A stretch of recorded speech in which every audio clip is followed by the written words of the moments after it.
चलिए, Indian national movement के personalities हम लोग देख रहे थे।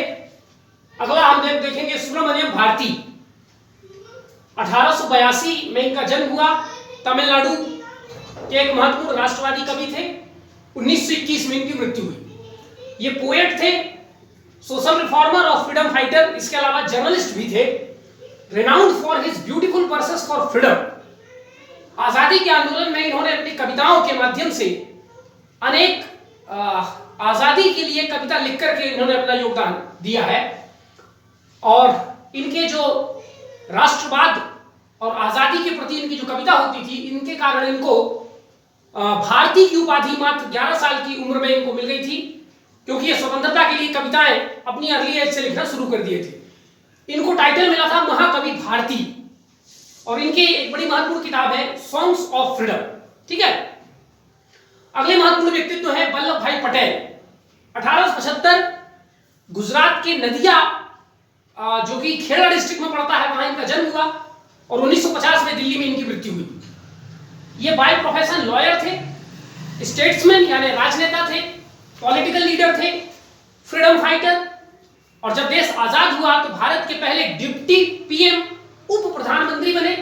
इसके अलावा भारत के पहले गृह मंत्री भी बने, और स्टेट को इंटीग्रेट करने के लिए एक स्टेट डिपार्टमेंट बनाया गया था, उसके भी ये मुखिया थे।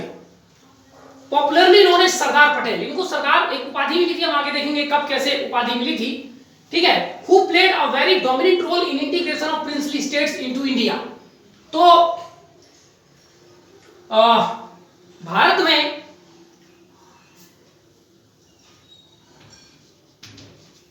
में प्रिंसली स्टेट्स के विलय में इनका बड़ा महत्वपूर्ण रोल रहा है, और उनके इसी रोल के कारण इनको आयरन मैन की उपाधि मिली हुई है, लौह पुरुष।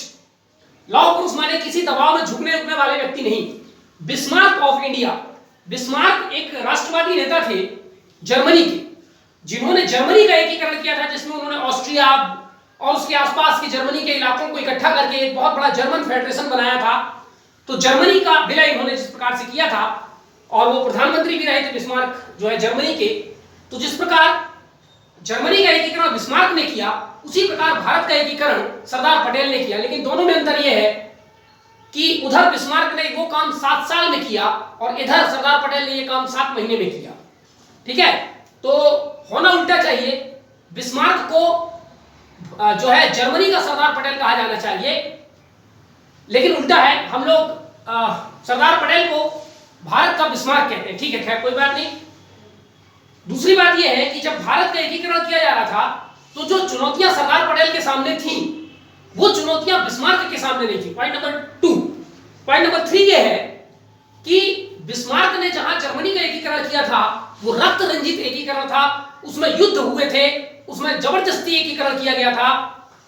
भारत में 1-2 अपवादों को छोड़ दिया जाए तो यह पूरा जो एकीकरण किया गया था सरदार पटेल के द्वारा, यह शांतिपूर्ण एकीकरण था।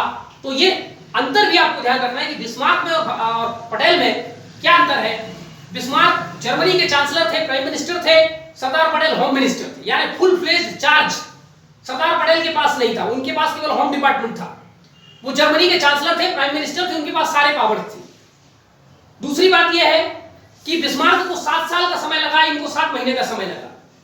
तीसरी बात यह है कि जर्मनी में जब एकीकरण किया गया तो वो वॉर के माध्यम से, ब्लड सेड के माध्यम से हुआ, जबकि भारत में जो एकीकरण हुआ वो मोर और लेस एक शांतिपूर्ण विलय जो है वो किया गया। ठीक है। तो ऐसे तमाम कुछ अंतर भी आपको याद रखने हैं। सरदार पटेल गांधी के एक बहुत बड़े अनुयायी थे, गांधीवादी व्यक्ति थे। गांधी से इनकी पहली मुलाकात गोधरा में 1917 में हुई थी, और यहीं गांधी काफी प्रभावित हुए थे। यह अलग बात है कि उस समय सरदार पटेल उतने प्रभावित गांधी से नहीं थे, लेकिन गांधी ने उनको गुजरात सभा, जो कि इंडियन नेशनल कांग्रेस द्वारा ही गुजरात में कांग्रेस के कार्य करने के लिए स्थापित किया गया था, गुजरात सभा, उसका उनको सेक्रेटरी बनने के लिए कहा, और सरदार पटेल उनके सेक्रेटरी जो है वो बन गए। बाद में गांधी जी के आदेश के अनुसार, गांधी जी के दिशा निर्देश के अनुसार गुजरात में 3 बड़े सत्याग्रह हुए, जिनका नेतृत्व सरदार पटेल ने किया। पहला जो सत्याग्रह गुजरात में हुआ था, खेड़ा सत्याग्रह। हालांकि इसके स्पिरिचुअल लीडर गांधी ही थे, लेकिन ग्राउंड पर इसके लीडर जो है वो सरदार पटेल ही थे। तो खेड़ा सत्याग्रह, बोरसाड सत्याग्रह और बारडोली सत्याग्रह, ये 3 सत्याग्रह गुजरात के कुछ मुद्दों को लेकर हुए थे जो मैं आगे डिस्कस करूंगा। और इन तीनों में जो लीडरशिप है वो सरदार पटेल ने दिखाई थी और सबसे बेहतरीन लीडरशिप उन्होंने बारडोली में दिखाई थी।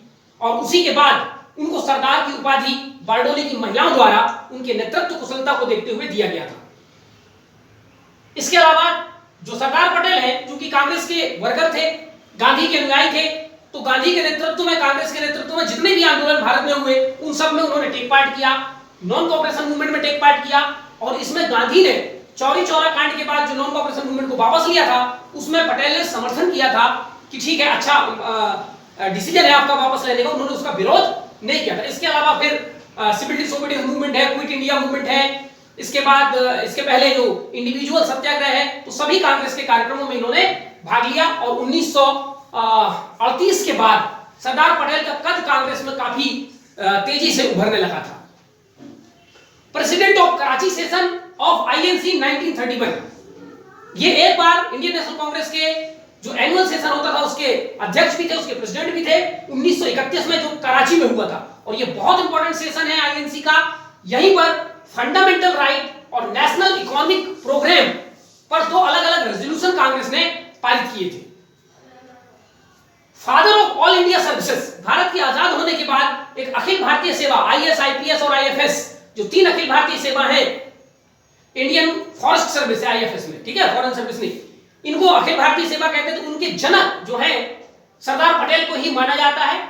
और इन्होंने कुछ इस तरीके से अखिल भारतीय सेवाओं का जो क्रिएशन किया था कि अखिल भारतीय सेवा में जो सिविल सेवक है ये पॉलिटिकल इन्फ्लुएंस से कैसे बच के रह सकते हैं, इसका भी पूरा इंतजाम इन्होंने किया था। इसलिए इनको patron saint of civil services, civil सेवाओं का संरक्षक करने वाला संत कहा गया है, ठीक है। Featured on time magazines cover page, ये टाइम मैगजीन जो अमेरिका का एक टाइम मैगजीन है उसके कवर पेज पे इनको फीचर किया गया था 1947 में, इनके इंटीग्रेशन ऑफ प्रिंसली स्टेट्स के रोल को देखते हुए। 1948 में जब गांधी जी की मृत्यु हो गई थी और नाथूराम गोडसे ने गोली मार करके उनको असैसिनेट करने, उनकी हत्या करने का प्रयास किया था, उसके बाद इन्होंने आरएसएस को 1948 में बैन कर दिया था। इनका जो जन्म दिवस है 31 अक्टूबर 2014 से इनके बर्थडे को राष्ट्रीय एकता दिवस के रूप में मनाया जाता है। और उसी समय से 2014 से ही इनके भारत में जो इन्होंने एकीकरण किया उसके महत्व को उजागर करने के लिए स्टैच्यू ऑफ यूनिटी बनाना शुरू किया गया, जो कि 2018 में बनकर तैयार हुआ। वर्तमान में ये बड़ोदरा गुजरात में नर्मदा डैम के सरदार सरोवर जो डैम है वहां पर स्थित है। और ये बस दुनिया की सबसे टॉलेस्ट स्टैच्यू है जो कि 182 मीटर्स यानी 597 फीट इसकी हाइट है, बहुत ऊंची, ठीक है। तो ये उनके महत्व को उजागर करता है कि उन्होंने किस प्रकार से भारत को एक किया था, इसलिए उनका नाम दिया गया है यूनिटी ऑफ स्टैच्यू। इसके अलावा इनको यूनिफायर ऑफ इंडिया, भारत का एकीकरण करने वाला व्यक्ति भी कहा जाता है। इनके महत्व को समझते हुए 1992 में इनको भारत का सर्वोच्च पुरस्कार, भारत रत्न का पुरस्कार दिया गया। अब इनके नेतृत्व में जो 3 बड़े सत्याग्रह किए गए उनका थोड़ा सा डिटेल देख लेते हैं। पहला सत्याग्रह जो सरदार पटेल के नेतृत्व में हुआ, खेड़ा सत्याग्रह 1918 में, ऑर्गेनाइज्ड बाय गांधी। इस सत्याग्रह को ऑर्गेनाइज गांधी ने किया था और पीछे से स्पिरिचुअल लीडरशिप भी गांधी ही दे रहे थे, लेकिन ग्राउंड पर उसको लीडरशिप प्रदान करने के लिए सरदार पटेल आए थे। Also known as Kaira movement, ठीक है। ब्रिटिश गवर्नमेंट के जो लिटरेचर्स हैं, डॉक्यूमेंट्स हैं, उनमें इसको कायला सत्याग्रह कहा गया है और हमारे यहां इसको खेड़ा सत्याग्रह कहा गया। ये जो खेड़ा सत्याग्रह ये टैक्स रिवोल्ट था, कर जो है ब्रिटिश सरकार बढ़ा दी थी। इसके अलावा 1918 में जो खेड़ा इलाका है गुजरात का, वहां पर एक अकाल पड़ा हुआ था और इस अकाल के बावजूद ब्रिटिश सरकार वहां पर काफी बुरे तरीके से किसानों से टैक्स वसूल कर रही थी। जो टैक्स नहीं दे रहे थे उनकी संपत्ति जो है वो हड़पी जा रही थी, जानवर छोड़ करके ले आ जा रहे थे, उनकी संपत्ति, खेत या जो कुछ भी उनको मिलता था वो उनको फॉरफीट कर लिया जाता था, जब्त कर लिया जाता था।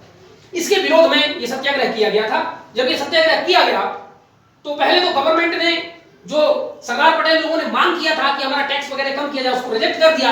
लेकिन धीरे धीरे सरकार को समझ में आने लगा कि आंदोलन तेज हो जाएगा और पीछे गांधी खड़े हैं, इसलिए धीरे धीरे उनकी बात माननी शुरू कर दी गई और जो कॉन्फिस्केटेड लैंड है, जो भूमि संपत्ति जानवर वगैरह हड़पे गए थे टैक्स न देने के कारण, उनको वापस करना शुरू किया गया। और बाद में 1918 के महीने का टैक्स, साल का टैक्स, और उसके बाद 1919 का जो टैक्स है उसको सस्पेंड कर दिया गया था कि ठीक है अभी हम ये टैक्स जो है वो सस्पेंड कर देते हैं, और जो टैक्स बढ़ोतरी की जानी थी उसको भी उन्होंने सस्पेंड कर दिया था। तो ये एक बड़ी विजय सरदार पटेल के नेतृत्व में मिली थी। दूसरा, गुजरात में एक महत्वपूर्ण सत्याग्रह हुआ 1922-23 में, बोरसाड सत्याग्रह, जो कि नवंबर 1922 में शुरू हुआ था और लगभग जनवरी फरवरी 1923 में खत्म हुआ। A punitive tax of over 2.4 lakh to protect from two dacoits, Babar देवा एंड अली। दरअसल बोरसाड जो कि एक इलाका है गुजरात का, वहां पर डकैती की एक बड़ी समस्या थी और दो डकैत वहां के लोगों को काफी परेशान करते थे। उन डकैतों का नाम था बाबर देवा और अली। इन डकैतों से एक गांव बड़ा परेशान था। अंग्रेज सरकार ने वहां पर अतिरिक्त पुलिस रखने के लिए, चूंकि उन अतिरिक्त पुलिसों को वहां रखा जाएगा तो उनको सैलरी वगैरह कहां से दिया जाएगा, इसलिए जनता पर ही टैक्स लगा दी। और ये टैक्स उस पूरे गांव के लोगों पर लगभग 2.4 लाख रुपए का सालाना टैक्स एक्स्ट्रा वहां की जनता पर पुलिस रखने के लिए लगाया गया था। अब जनता का कहना है भाई टैक्स तो हम ऑलरेडी दे रहे हैं, उसी टैक्स से आप हमारी रक्षा करो, अभी अलग से टैक्स, ठीक है। तो डकैती से बचने के लिए एक अतिरिक्त टैक्स लगाया गया था। बाद में सरदार पटेल लोगों ने इसका विरोध किया और अल्टीमेटली ये सारे टैक्स वगैरह वापस ले लिए गए थे, ठीक है। तीसरी जो इंपॉर्टेंट सत्याग्रह है बारडोली सत्याग्रह 1928 में, यह सरदार पटेल के जीवन का टर्निंग पॉइंट था और यहीं से सरदार पटेल सरदार बन गए थे और उनका महत्व कांग्रेस में बढ़ने लगा था। Financial trouble, still government raise tax by 22%। एक तो बारडोली में ऑलरेडी जनता विभिन्न प्रकार की परेशानियों के कारण वित्तीय समस्याओं से जूझ रही थी, उसके ऊपर ब्रिटिश गवर्नमेंट ने 22% टैक्स में वृद्धि कर दी। अब यह वहां की जनता के लिए असहाय था, एक प्रकार से असहनीय था, और इसके विरोध में सरदार पटेल के पास लोगों ने पहुंचे। सरदार पटेल ने पहले वहां का जो गवर्नर था उसको चिट्ठी लिखी, क्योंकि गुजरात उस समय बॉम्बे प्रोविंस में आता था, तो बॉम्बे प्रोविंस के गवर्नर को चिट्ठी लिखी, कुछ छूट की मांग की, लेकिन सरकार ने साफ इनकार कर दिया। उसके बाद सरदार पटेल गांधी जी के पास गए और गांधी ने कहा कि इस बार सारा प्रोग्रामिंग तुम ही करोगे, सब कुछ सत्याग्रह तुम ही निपटाओगे। और सरदार पटेल के जिम्मे में आ गया ये पूरा काम, और सरदार पटेल ने इसको बड़े अच्छे ढंग से डिप्लोमेटिक तरीके से इसको सॉर्ट आउट किया। और अल्टीमेटली रिजल्ट ये हुआ कि पटेल ने किसानों से कहा कि आप लोगों के पास जब टैक्स मांगने आए तो टैक्स देने से आप मना कीजिए, आगे देखेंगे क्या होता है। सारे किसानों ने टैक्स देने से मना किया। अल्टीमेटली सारे किसानों को इकट्ठा करके सरदार पटेल ने इसका नेतृत्व किया, जिसके दबाव में आकर के सरकार ने जो टैक्स बढ़ाया था उसको टेम्परेरी रूप से कैंसिल करने की बात की और इस मामले को देखने के लिए एक कमेटी बनाने की बात की, जिसका नाम रखा गया था मैक्सवेल ब्रूमफील्ड कमीशन। ये कमीशन बनाया गया था, ध्यान रखना ये कमीशन छोटे छोटे पूछे जाते हैं, ठीक है। मैक्सवेल ब्रूमफील्ड कमीशन किस मुद्दे पर बनाया गया था? बारडोली में जो टैक्स इशू था उसको सॉर्ट आउट करने के लिए कमीशन बनाया गया था। इस कमीशन ने कहा कि भाई जो 22% टैक्स है वो बहुत ज्यादा है और केवल 6% टैक्स बढ़ाना ठीक है। अल्टीमेटली इस पे सरदार पटेल, कांग्रेस और ब्रिटिश सरकार राजी हो गए थे और 6% टैक्स ही बढ़ाया गया था। इसके अलावा एक बहुत बड़ा मुद्दा बारडोली सत्याग्रह में जो मांग किया गया था कि बारडोली में बॉन्डेड लेबर, बंधुआ मजदूरी की एक बड़ी क्रूर परंपरा चलती थी, उसको समाप्त किया जाए। लेकिन कमीशन ने और ब्रिटिश सरकार ने इस मुद्दे को बोला इसको बाद में देखेंगे, और ये जो लेबर बॉन्डेड लेबर वाला इशू है उसको रिजॉल्व नहीं किया गया था, वो कंटिन्यू रहा, ठीक है। तो ये एक बड़ी सफलता थी वहां के किसानों के लिए, और इसी कारण वहां की महिलाओं ने सरदार पटेल को, मतलब वल्लभ भाई पटेल को सरदार की उपाधि दी थी और यहीं से वल्लभ भाई पटेल सरदार पटेल बन गए। इस आंदोलन में, इस सत्याग्रह में जो सरदार पटेल के साथ रहने वाले लोग थे, कभी कभी परीक्षा में पूछा जाता है, आपको याद रखना है, नरहरि पारिक, रविशंकर व्यास और मोहनलाल पांड्या, ये तीन बड़े महत्वपूर्ण सहयोगी थे सरदार पटेल के इस पूरे सत्याग्रह के दौरान। अब एक बड़ा महत्वपूर्ण मुद्दा सरदार पटेल से जुड़ा हुआ, इंटीग्रेशन ऑफ प्रिंसली स्टेट्स, ठीक है। इस वीडियो में और नेक्स्ट वीडियो में हम लोग इसी विषय पर चर्चा करेंगे। तो प्रिंसली स्टेट्स इंटीग्रेशन करना था, इसका थोड़ा सा बैकग्राउंड अगर हम देखें कि जो प्रिंसली स्टेट्स है भारत में, तो भारत सिंधु घाटी सभ्यता से लेकर के और आज तक, आज की स्थिति में ये जो हमारा भारत है ये कई बार बना बिगड़ा है, अर्थात कई बार इंटीग्रेशन हुआ है, कई बार डिसइंटीग्रेशन हुआ है। महाजनपद काल से लेकर के मौर्यों ने उसको इंटीग्रेट किया, फिर वो टूटा, फिर उसको गुप्ताओं ने इंटीग्रेट किया, फिर वो डिसइंटीग्रेट हुआ, उसके बाद में फिर उसको कुषाणों ने इंटीग्रेट किया, फिर कुषाणों के बाद फिर वो नॉर्थ और साउथ में पूरा इंडिया बट गया, फिर इधर विजयनगर किंगडम आ गया, फिर इधर बहमनी किंगडम आ गया, नॉर्थ में उधर और भी कई किंगडम आ गए, ठीक है, राजपूताना किंगडम आ गए, फिर मराठे आए, मराठों ने एकीकरण किया, फिर मुगल्स आए, फिर मुगल्स के बाद अंग्रेज आए। तो ये इंटीग्रेशन डिसइंटीग्रेशन भारत में एक लंबे समय तक चलता रहा। लेकिन मुगल एम्पायर के डिसइंटीग्रेट होने के बाद बहुत सारे जो छोटे छोटे रूलर थे उन्होंने अपने अपने प्रिंसली स्टेट स्थापित कर लिए, और जब अंग्रेज आए तो उन्होंने सहायक संधि, विलय नीति, ब्रिटिश पैरामाउंसी, ऐसी कई पॉलिसियों के अंतर्गत प्रिंसली स्टेट्स का विलय जो है वो एक अखंड भारत में उन्होंने करना शुरू किया। लेकिन 1857 का विद्रोह हो गया।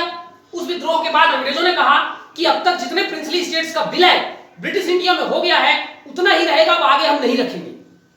तो 1858 में जब ये डिसीजन लिया गया कि अब हम बाकी प्रिंसली स्टेट्स का विलय ब्रिटिश इंडिया में नहीं करेंगे, तो जिन प्रिंसली स्टेट्स का विलय ब्रिटिश इंडिया में हो गया था वो तो ब्रिटिश इंडिया के प्रोविंस बन गए, ब्रिटिश इंडिया का हिस्सा बन गए। लेकिन जिन प्रिंसली स्टेट्स का विलय अभी भी अंग्रेजों ने नहीं किया था ब्रिटिश इंडिया में, उनको प्रिंसली स्टेट्स नाम दिया गया और उनकी संख्या लगभग 570-75 के आसपास रही होगी। और फिर ब्रिटिश गवर्नमेंट ने उनको भी फ्री नहीं छोड़ा, उनके ऊपर सुजरेंटी माने सॉवरेंटी नहीं, उनके ऊपर सुजरेंटी या ब्रिटिश पैरामाउंसी का नियम लाया, जिसका मतलब था कि जो भारत की रियासत है वे अपने आप को, उनके जो मुखिया है वो राजा नहीं समझेंगे, उनकी अल्टीमेट राजा तो ब्रिटेन का राजा ही होगा, और ये जो इंडिया के प्रिंसली स्टेट्स हैं ये प्रिंस कहलाएंगे, किंग नहीं। इसका मतलब यह है कि ब्रिटेन का राजा ही इनको कंट्रोल करेगा, खास करके इनके 3 मामले कंट्रोल करेगा, वो है कम्युनिकेशन, डिफेंस और फॉरेन अफेयर्स। बाकी अपने इंटरनल मामले में जो प्रिंसली स्टेट्स हैं वो स्वतंत्र रहेंगे, अर्थात प्रिंसली स्टेट पर ब्रिटिश पैरामाउंसी या ब्रिटिश सुजरेंटी स्थापित की गई। इस प्रकार से जब भारत 1858 में था तो 2 भारत में थे। एक था वो भारत जिस पे डायरेक्टली ब्रिटिश गवर्नमेंट रूल करती थी वायसराय ऑफ इंडिया के माध्यम से, उसको ब्रिटिश इंडिया कहा जाता था, और दूसरा इलाका जहां पर 570 के आसपास प्रिंसली स्टेट थे वो ब्रिटिश इंडिया के प्रोविंस नहीं कहलाते थे, वो प्रिंसली स्टेट्स ऑफ इंडिया के नाम से जाने जाते थे। यही व्यवस्था लगभग 1947 तक चलती रही। 1947 में भी भारत में 2 भारत थे, एक ब्रिटिश इंडिया जिसका बाद में विभाजन भारत और पाकिस्तान में होगा, और बाकी जो प्रिंसली स्टेट्स हैं उनके लिए क्या प्रावधान किया गया था, तो उनके लिए लॉर्ड माउंटबेटन का जो योजना बना था, और बाद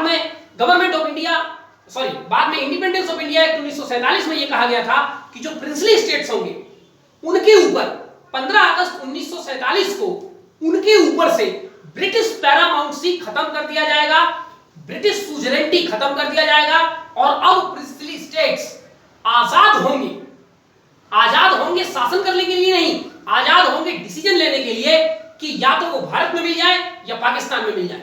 इंडिपेंडेंट रहने का अधिकार उनको नहीं था। लेकिन इसके बावजूद कुछ राजा अपने अधिकार को बढ़ाने लगे और उन्होंने अपने आप को एक इंडिपेंडेंट रहने का प्रयास करने लगे। इसी समस्या को सॉल्व करने के लिए उनका विलय भारत में या पाकिस्तान में करना बहुत जरूरी था, क्योंकि अगर वो आजाद रहते तो भारत के अंदर कई छोटे छोटे देश होते। ठीक है, तो ये शॉर्ट में हमने चीजों को समझा।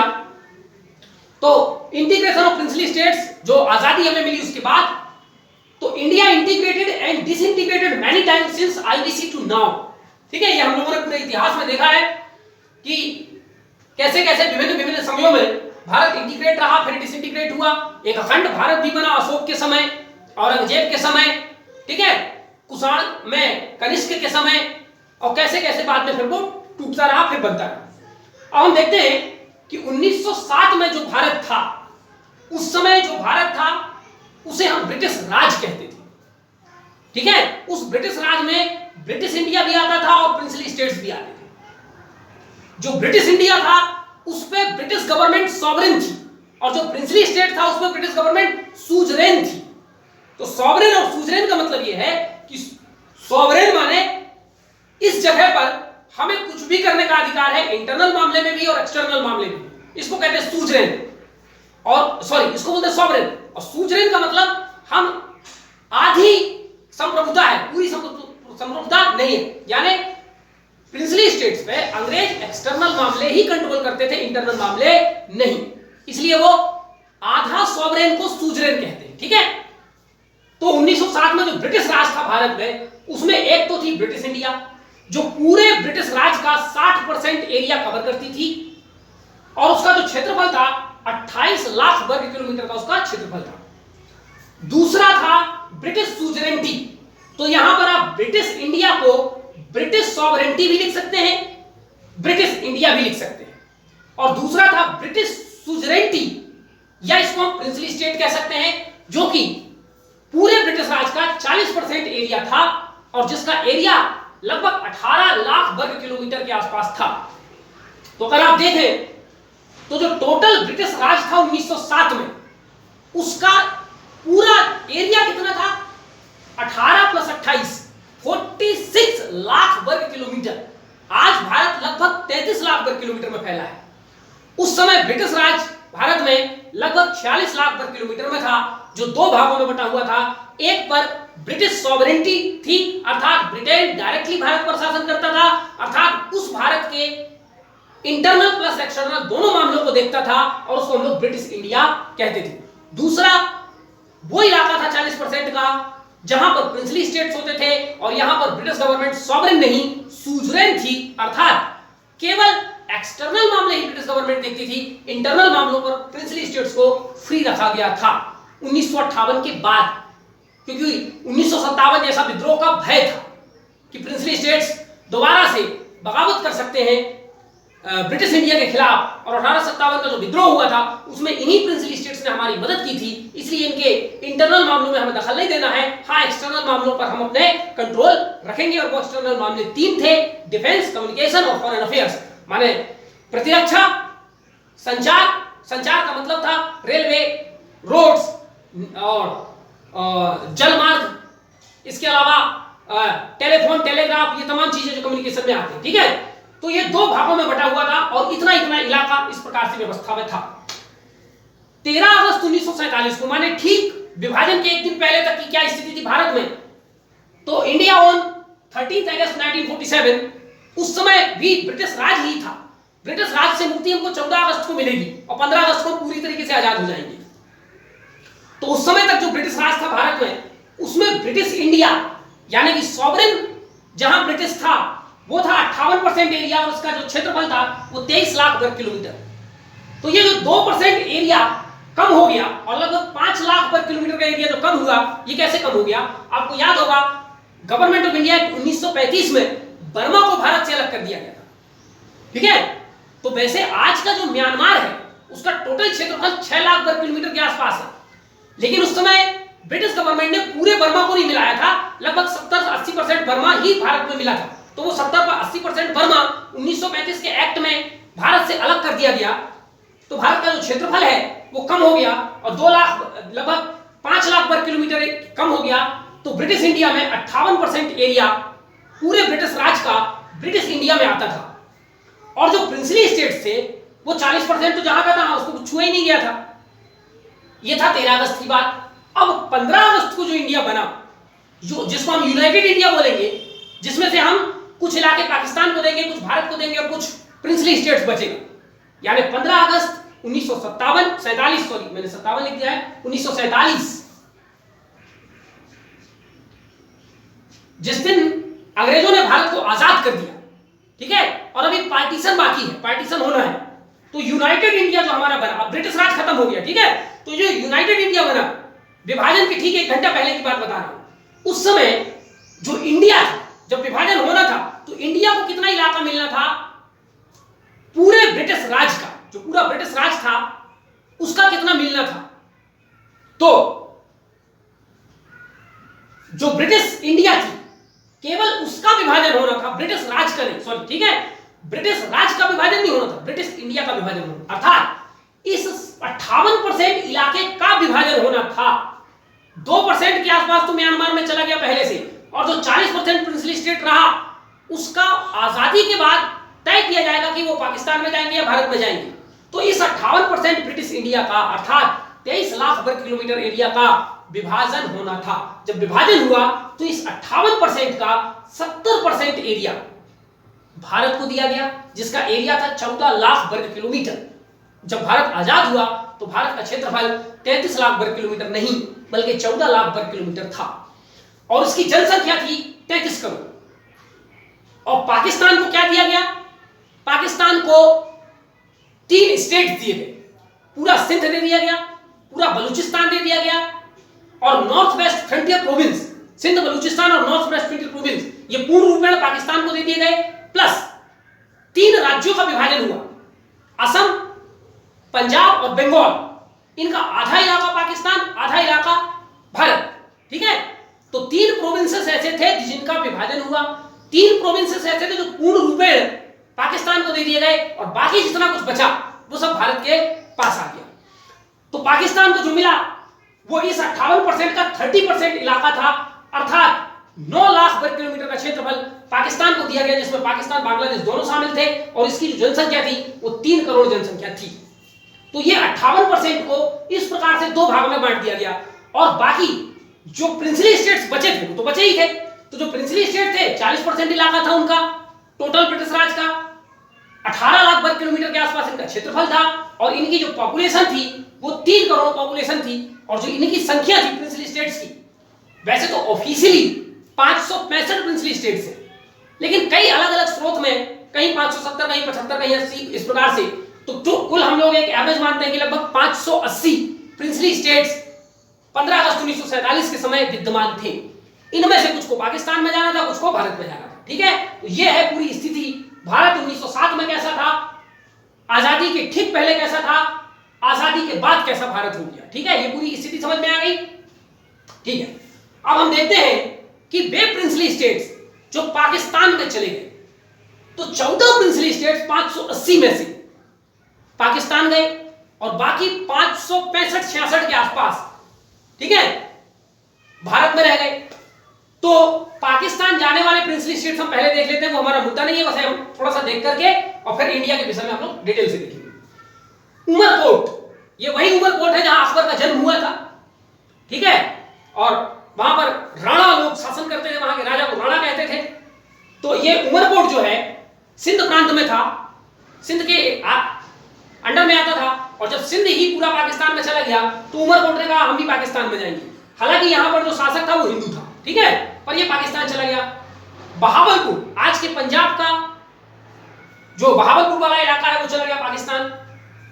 खैरपुर, चित्राल, स्वात, हुंजा, नागौर, अंब, AMB अंब, फुलरा, दीर, DIR दीर, लासबेला, खारन, माकरान और खानात ऑफ कालात। खानात का मतलब होता है प्रांत, ठीक है, तो खानात ऑफ कालात, ये जो कि पाकिस्तान जाने वाले सारे प्रिंसली स्टेट्स में इसका एरिया सबसे बड़ा था, ये सबसे महत्वपूर्ण था। ठीक है, बाकी कुछ छोटे छोटे, बहुत से छोटे छोटे थे, जैसे अंब है, अंब का एरिया 48 वर्ग किलोमीटर था। तो ये सब छोटे छोटे थे, लेकिन इनमें सबसे बड़ा जो था वो था खानात ऑफ कालात, दूसरे नंबर पे माकरान, तीसरे नंबर पे खारन। तो ऐसे कुछ बड़े बड़े, तो ये सब चले गए पाकिस्तान। तो 14 स्टेट्स चले गए पाकिस्तान।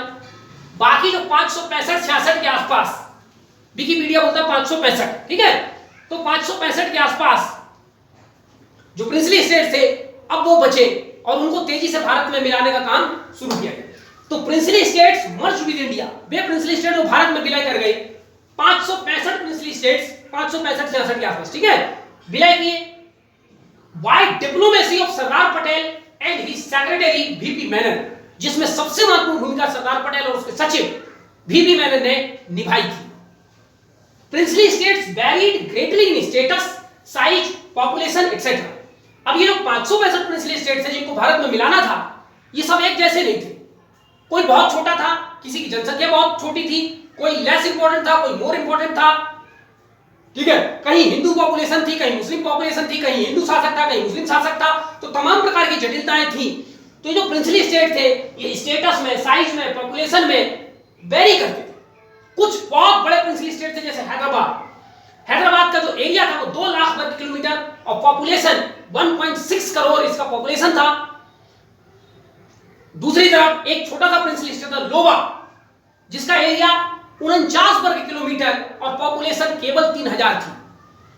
कुछ तो और भी छोटे थे, 200 प्लस, 200 से ज्यादा प्रिंसली स्टेट्स ऐसे थे जिनका क्षेत्रफल 25 वर्ग किलोमीटर से भी कम था और जिनकी जनसंख्या 1100-1200 के आसपास हुआ करती थी।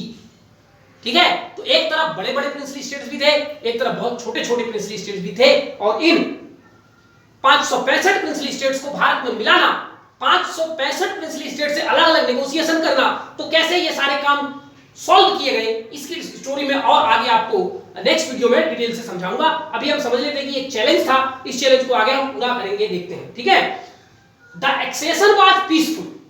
ये जो पूरा 565 रियासतों का विलय किया गया था, ये मोर और लेस पीसफुल विलय था। ये जर्मनी के बिस्मार्क की तरह रक्त रंजित विलय नहीं था। एक्सेप्ट थोड़ा मोड़ा दिक्कत आई थी जम्मू कश्मीर में, हैदराबाद में, जूनागढ़ में और कालात में। ठीक है, ये कालात वही है जो फिर पाकिस्तान चला जाएगा। ठीक है, तो यहां कुछ दिक्कतें आई थी, उसमें भी बहुत ज्यादा ब्लड सेट नहीं हुआ था, लेकिन थोड़ी मोड़ी दंगे टाइप की चीजें हुई थी। ठीक है, as per the terms of accession, जो भारत सरकार ने प्रिंसली स्टेट्स को भारत में मिलाने के लिए, विलय करने के लिए कुछ शर्तें रखी थी। ठीक है, उनमें एक बड़ा महत्वपूर्ण शर्त यह था कि अगर कोई प्रिंसली स्टेट भारत में मिल जाता है तो हम उनको प्रीवी पर्स देंगे। प्रीवी पर्स का मतलब यह है कि हम उनको सालाना एक हैंडसम अमाउंट, किसी को 30 लाख, किसी को 40 लाख, किसी को 50 लाख, किसी को 1 करोड़, ये हर साल हम उनको देंगे। तो प्रीवी पर्स का मतलब होता है गवर्नमेंट अलाउंसेस। सरकार उनको भत्ता देगी क्योंकि उनके राज्य को भारत में मिला लिया गया है, तो अब वो टैक्स वसूल इत्यादि का काम नहीं कर सकते, तो उनका जो नुकसान हुआ उसको हर्जाना के रूप में भारत सरकार देगी, जिसको प्रीवी पर्स कहा जाता है। ठीक है, अब ये प्रीवी पर्स आपको ध्यान रखना है कि भारत में 1971 तक ही कंटिन्यू रहा। 1971 में भारत सरकार ने 26वां संविधान संशोधन भारत के संविधान में पारित किया और उसको प्रीवी पर्स को जो है खत्म कर दिया गया। तो प्रीवी पर्स 1947 से 1971 तक भारत के राजे महाराजे जो भारत में विलय कर गए थे उनको मिलता रहा। इसके अलावा प्रिंसली स्टेट्स को यह कहा गया था कि अगर आप भारत में विलय करते हैं तो रिटेन्ड देयर स्टेटस, आपका जो स्टेटस है, आपका जो उपाधि है, राजा, महाराजा, नायक, देशमुख, निजाम, जो भी राय बहादुर, जो भी आपका टाइटल है, आप उसको कंटिन्यू करिए। आपकी जो शान शौकत है, हाथी घोड़ा, ठीक है, वो सब आपका स्टेटस एज इट इज रहेगा। आपके प्रिविलेज, आपके जो विशेषाधिकार है वो आपके एज इट इज रहेंगे। आपकी शान शौकत में कोई कमी नहीं आएगी। ये तमाम बातें का जो गारंटी है वो दिया गया था भारत सरकार की ओर से। अप टू 1956, 1956 तक ये जो राजे महाराजे जिन्होंने भारत में विलय किया था उनको राज प्रमुख का दर्जा भी दिया गया था और वो 1956 तक राज प्रमुख का दर्जा कंटिन्यू रहा। अब ये राज प्रमुख क्या होता है ये मैं थोड़ा और नेक्स्ट वीडियो में थोड़ा और डिटेल से समझाऊंगा। Government of India used 2 instrument for accession. ये जो प्रिंसली स्टेट थे उनको भारत में मिलाने के लिए भारत सरकार ने 2 तरीके का उपयोग किया। पहला था stand still agreement. Stand still agreement का मतलब है कि प्रिंसली स्टेट्स का जो, इसको हिंदी में कहते हैं स्टैंड स्टिल एग्रीमेंट को यथास्थिति समझौता। यथास्थिति समझौता का मतलब यह है कि प्रिंसली स्टेट का जो संबंध ब्रिटिश सरकार के साथ था भारत में विलय करने से पहले, अगर वे भारत में विलय कर जाते हैं तो उनका वही स्थिति बरकरार रहेगा। केवल यह चेंज हो जाएगा कि पहले वो सारी चीजें आप ब्रिटिश गवर्नमेंट के साथ डील करते थे, अब वो सारी चीजें आप भारत सरकार के साथ डील करेंगे। आपकी यथास्थिति बनी रहेगी, आपको कोई नुकसान नहीं होगा। केवल अंतर यह है कि पहले आप को सारी चीजें ब्रिटिश गवर्नमेंट से डील करनी पड़ती थी, अब वो सारी चीजें आप भारत सरकार के साथ डील करेंगे। तो अगर आप स्टैंड स्टिल एग्रीमेंट में हस्ताक्षर करते हैं तो it confirmed the continuance of the pre existing agreement and administrative practice. तो जो राजे महाराजे ब्रिटिश सरकार के साथ इसके पहले जो भी संधि, जो भी समझौता किए थे, वो सारी संधि समझौता आपकी एज इट इज बनी रहेंगी। आप जिस प्रकार से अपना शासन प्रशासन 15 अगस्त 1947 के पहले करते थे, आप वैसा ही अभी भी करते रहेंगे। ठीक है, पहली पॉइंट। दूसरी पॉइंट, इंस्ट्रूमेंट ऑफ एक्सेशन, इसको हिंदी में कहा जाता है विलय पत्र। विलय पत्र का मतलब यह है कि जो प्रिंसली स्टेट विलय पत्र पर दस्तखत कर देगा, इसका मतलब यह है कि उसके सारे मामले, 3 मामलों को छोड़ करके सीधे के सीधे भारत सरकार के हाथ में आ जाएंगे। वो 3 मामले क्या थे? वही 3 मामले जो पहले भी तुम्हारे पास नहीं थे। वो 3 मामले क्या है? डिफेंस, कम्युनिकेशन और फॉरेन अफेयर्स। इन 3 मामलों को छोड़ करके, यानी ये 3 मामले भारत सरकार रेगुलेट करेगी। बाकी इंटरनल मामलों में आप अपने हिसाब से शासन प्रशासन करेंगे, लेकिन आपका जो राज का नाम है वो समाप्त हो जाएगा। अब आप भारत का अंग बन जाएंगे। ठीक है। इसके अलावा तो इसमें क्या कंडीशन थी? The ruler of the princely state in question agreed to accession of his kingdom to independent India. Bharat में आपका विलय कर लिया जाएगा विद सर्टेन सेफगार्ड्स, और साथ में आपको कुछ छूट भी दी जाएगी, जैसे not bound to Indian constitution. जरूरी नहीं है कि आप भारत के संविधान को एग्री करें, आप अपना अलग संविधान बना सकते हैं। ये छूट उनको दिया गया था। ऑटोनॉमी इन देयर एरियाज, उनको 3 विषय के अलावा बाकी सारे विषय पर उनको ऑटोनॉमी दी जाएगी। इसके अलावा और भी बहुत सारे छूट थे। उनके ऊपर जो आपराधिक मामले वगैरह हुए होंगे, वो सारे आपराधिक मामलों से इनको बरी कर दिया जाएगा। अपने हिसाब से वो शासन प्रशासन करेंगे। ऐसे तमाम छूट जो है उनको दिया गया था। ठीक है। और छूट के साथ एक डर भी दिखाया गया था कि अगर आप ये सारा काम 15 अगस्त 1947 के पहले कर लेते हैं भारत के साथ, तब तो ठीक है, और 15 अगस्त 1947 के बाद करेंगे तो ये सारे छूट जो अभी भारत आपको दे रहा है उसमें कठिनता आएगी। हम अपनी शर्तों को आपके प्रति कठोर कर देंगे।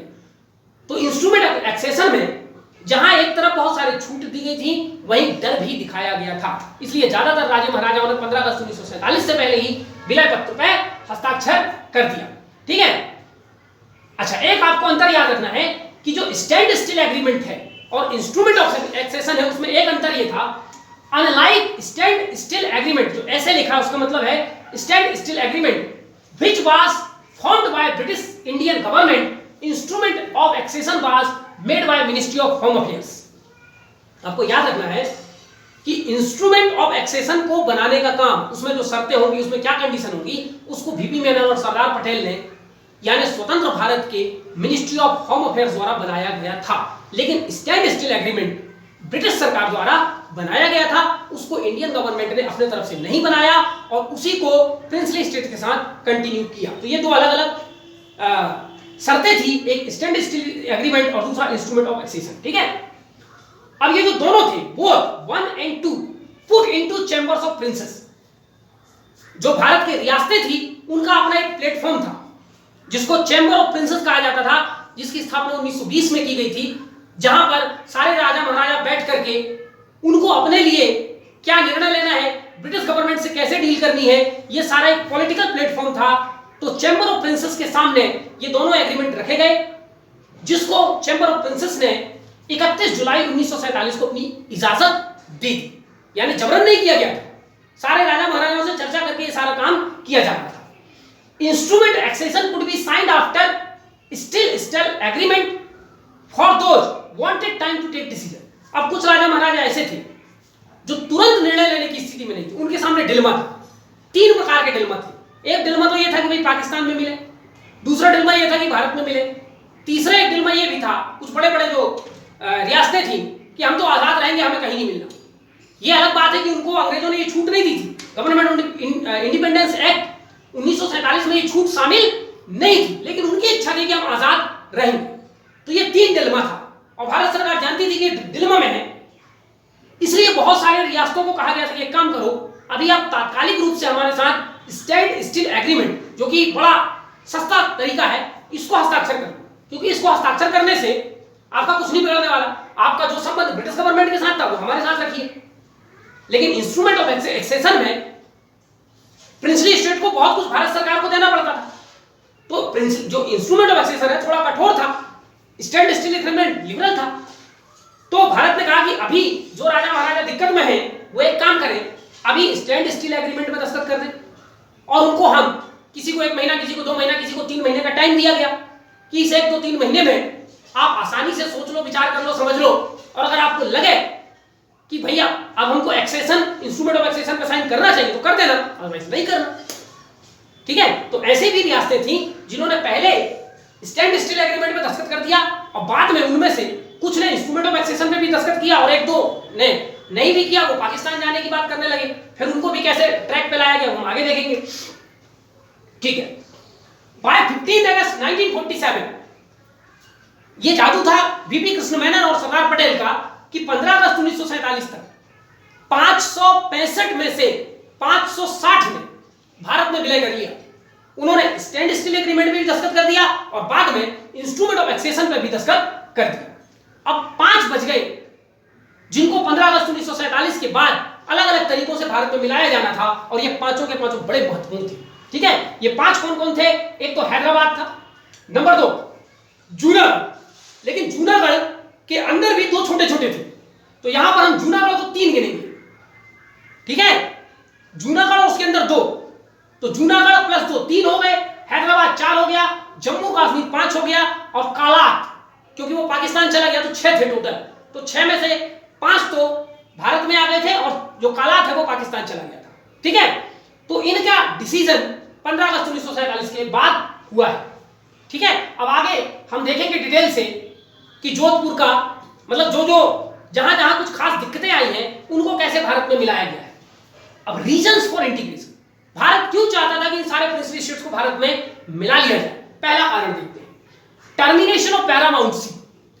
इसके पहले तक क्या था कि इन सारे प्रिंसली स्टेट पर एक ही राजा का राज था, अब वो था ब्रिटेन का राजा, तो दिक्कत नहीं थी क्योंकि सारे 565 प्रिंसली स्टेट एक ही के गिने जाते थे, उनके बारे में डिसीजन लेने का अधिकार ब्रिटेन के राजा को था। ये जो 565 राजा थे छोटे छोटे, इनको इंटरनल मामलों में शिक्षा, एजुकेशन, स्वास्थ्य, नल, पानी, बिजली, इन पे आप डिसीजन ले सकते हैं, लेकिन बड़ा डिसीजन फॉरेन पॉलिसी, डिफेंस, इन सारे मामलों में ब्रिटेन का राजा। तो जब ये पैरामाउंटसी खत्म होगी तो ये जो 565 प्रिंसली स्टेट जो अभी तक एक थे ये सब अलग अलग हो जाएंगे और 565 छोटे छोटे देश भारत के अंदर बन जाएंगे। बाल्कनाइजेशन हो जाएगा, भारत खंड खंड में टूट जाएगा। बाल्कनाइजेशन माने टूट जाना छोटे छोटे हिस्सों में, और फिर वो आगे चल करके भारत के लिए दिक्कत करते। दूसरी बात थी, independent of princely state was not acceptable to Congress. दूसरी ओर जो प्रिंसली स्टेट थे वो अपनी आजादी की बात कर रहे थे और ये कांग्रेस को मंजूर नहीं था, क्योंकि अगर ये आजाद रहते तो भारत हमारा एक तरबूज की तरह दिखाई देता जिसमें छोटे छोटे जो बीजे होते हैं, सीड्स, वो छोटे छोटे प्रिंसली स्टेट होते और बाद में जो रेड कलर का जो मटेरियल होता है वो बीच बीच में भारत। तो भारत एक इस प्रकार से चारों तरफ से छोटे छोटे प्रिंसली स्टेट जो कि छोटे छोटे एक स्वतंत्र देश बन जाते, उनसे घिरा हुआ होता। और फिर तीसरी बात, भारत के लिए स्ट्रेटेजिक मामलों से भारत की डिफेंस, भारत की सिक्योरिटी, भारत का कम्युनिकेशन, इन सभी चीजों में बड़ी प्रॉब्लम जाती। इसके अलावा ट्रेड, कॉमर्स, कम्युनिकेशन, क्योंकि रेलवे लाइन प्रिंसली स्टेट से होकर के भारत में गुजर रहे हैं, भारत से प्रिंसली स्टेट में टेलीग्राफ, टेलीफोन, डिफेंस, बहुत कुछ कॉमन था। अब जब वो अलग हो जाते तो इन सब का बंटवारा कैसे किया जाता? 2-2, 3-3, 4-4 किलोमीटर के छोटे छोटे स्टेट्स, तो ये बड़ी दिक्कत होती है। ठीक है, तो ये 5-6 समस्याएं थी जिनके कारण इंटीग्रेशन करना बहुत जरूरी था। इसके अलावा इनमें से बहुत सारे प्रिंसली स्टेट ऐसे थे जो अंग्रेजों की प्रति निष्ठा रखते थे, इनमें से बहुत से थे जो पाकिस्तान की प्रति निष्ठा रखते थे। तो अगर हम इस स्थिति में प्रिंसली स्टेट को आजाद रहने देते तो उनमें से बहुत सारे जो प्रिंसली स्टेट्स हैं वो कहीं ब्रिटेन का सैनिक अड्डा बन जाता, कहीं अमेरिका का सैनिक अड्डा बन जाता, कहीं फ्रांस का सैनिक अड्डा बन जाता, कहीं पाकिस्तान का सैनिक अड्डा बन जाता, कहीं उनमें से कुछ पाकिस्तान का हिस्सा बन जाते। तो भारत चारों तरफ से, कहीं फ्रांस से घिरा होता, कहीं ब्रिटेन से, कहीं अमेरिका से, कहीं पाकिस्तान से, और एक खंड विखंड भारत होता। और इस खंड विखंड भारत में हमें हर 2-4-5 किलोमीटर बाद वीजा लेना पड़ता। ठीक है, अब गढ़ा राज्य से निकल करके हम सदर राज्य में जा रहे हैं, वीजा चाहिए, ये तमाम डिफिकल्टी आती। तो भारत के यूनिफिकेशन के दृष्टि से भारत को एक अखंड राष्ट्र बनाने की, भारत को सिक्योरिटी, भारत को डिफेंस, भारत की स्टेबिलिटी, इन सब के लिए इन प्रिंसली स्टेट्स का भारत में मिल जाना बहुत ही जरूरी था। ठीक है, अब हम देखते हैं first princely state to accede in India. पहला प्रिंसली स्टेट जो भारत में मिला बिल्कुल खुशी खुशी, वो था जामखंडी स्टेट, जो कि महाराष्ट्र का एक इलाका था डेक्कन प्लेट्यू में। ये जामखंडी स्टेट यहां पर होता था। अब किन किन प्रिंसली स्टेट्स ने भारत में इंटीग्रेट करने में दिक्कतें पैदा की, उनके बारे में हम लोग देख लेते हैं।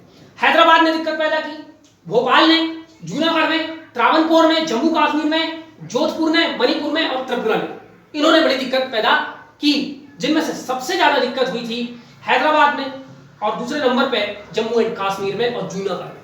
3 में बहुत ज्यादा दिक्कत थी, बाकी में छोटी छोटी दिक्कतें थी, सबको सॉर्ट आउट कर लिया गया और अल्टीमेटली एक अखंड भारत जो है वो हमारा सरदार पटेल द्वारा बनाया गया। तो और कुछ महत्वपूर्ण बातें हैं इंटीग्रेशन ऑफ प्रिंसली स्टेट से रिलेटेड, जिनको हम लोग नेक्स्ट वीडियो में देखेंगे, ठीक है। और साथ में ही आप लोग जो स्टेट रीऑर्गेनाइजेशन एक्ट वगैरह हमने आपको पढ़ाया था